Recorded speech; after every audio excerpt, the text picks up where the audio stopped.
Thinking about interest rates and the frequent use of leverage in closed-end funds, how risky is the closed-end market right now, and what's your outlook for the future? How may actions planned by the Fed affect closed-end fund investors?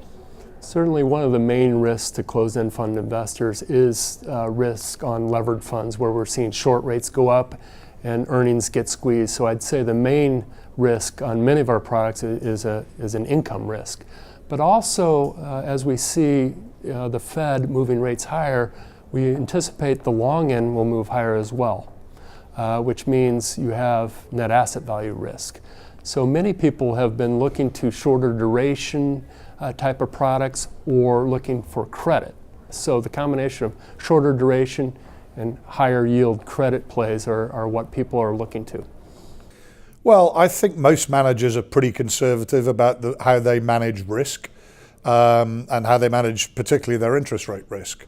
A lot of managers have taken out very long-term leverage on their portfolios, and so they manage the duration incredibly tightly. And equally, I don't think anyone's saying that we're going to move into an environment where rates are going to be rising rapidly and aggressively. So the closed-end fund market, from an interest rate risk perspective, we've seen for muni bonds a SIFMA rate hovering 85 basis points. Again, not crazy expensive. And so the financing for those funds that use it, it's easy to overcome with the long-dated bonds they use.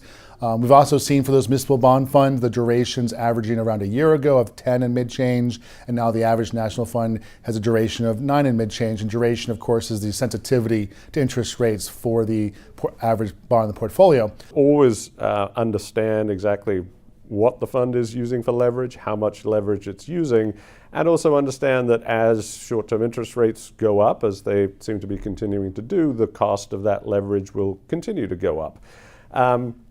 Does that make them more risky than normal? I would say not, as long as the investor understands what they're taking on. And there are an awful lot of funds, particularly in the equity world, that aren't leveraged anyway, even if you are worried about that. But I stress again, I don't think one needs to be.